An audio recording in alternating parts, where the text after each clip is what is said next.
So today, Toya, I'm taking our discussion right from Lauren. So this was posted on her Instagram and it got all the comments. So I want to hear your hot take. Okay.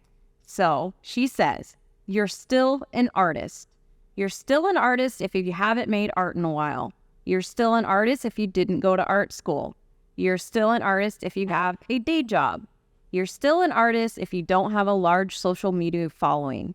You're still an artist if your life doesn't revolve around art. You're still an artist. That was very encouraging. What? That's how I take it. I was like, oh, okay. Well, I'm still an artist.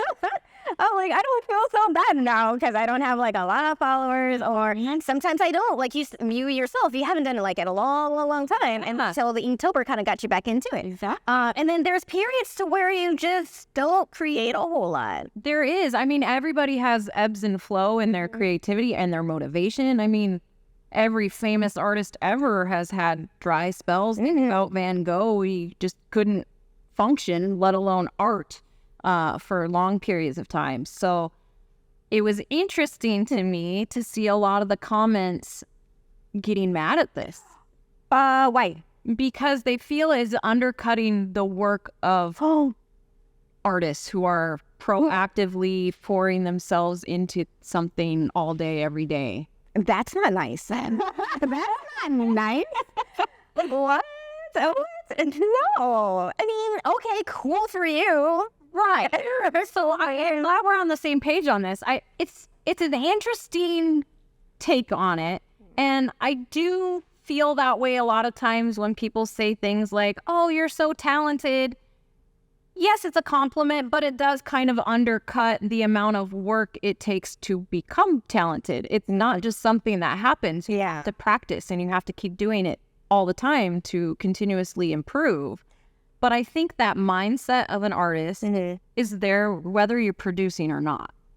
You know, I feel like people can take this. It's weird that people wouldn't get offended by this, but imagine if you're someone like myself who my mom had a stroke 3 years ago. And so I paint here, but I have yet to make any personal art since then because I don't have the time. And yes, I'm creating here. I'm like, dang. Am I really an artist though? I got into my fan spinning, which is great, and other things, but I haven't painted for myself in years. So imagine someone like myself or someone who's in another situation to where something has happened, and they got a kid or something bad happened to them, or something not even bad happens and they just lost the motivation. Life happens. And they see this. Like, how are you going to hate on that? How are you going to like, oh, that undermines me. Okay, well, yeah, good for you. Like, you're doing it. That's nice and all. But not everybody has that luxury. Yeah. Especially in today's society. Like, we have so many hats that we have to wear. Yeah. And it's a lot of pressure. And just to exist in a like financial aspect, you have to create way more output to get the same payoff than what used to be the case. We can't survive on one income for most people anymore. So exactly, I think being an artist is a very internal thing. And you think of people like Daniel Day-Lewis, and he goes long periods of time between projects. Is he not an actor still? And between those amazing.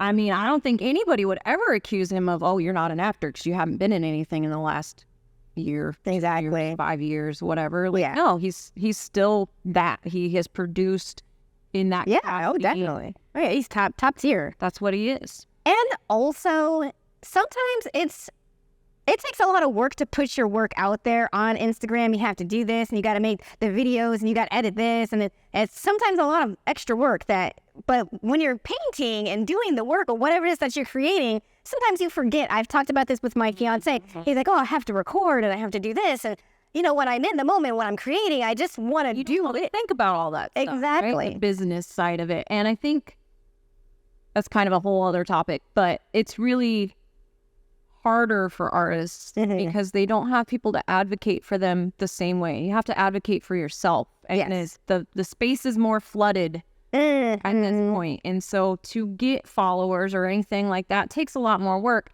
And I don't think that's the end all be all. And it shouldn't be.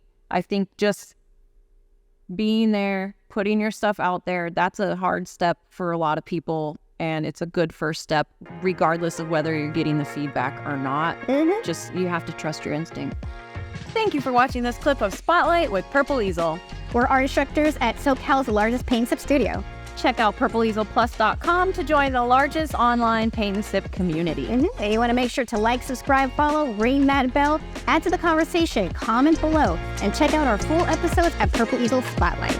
We'll see you soon.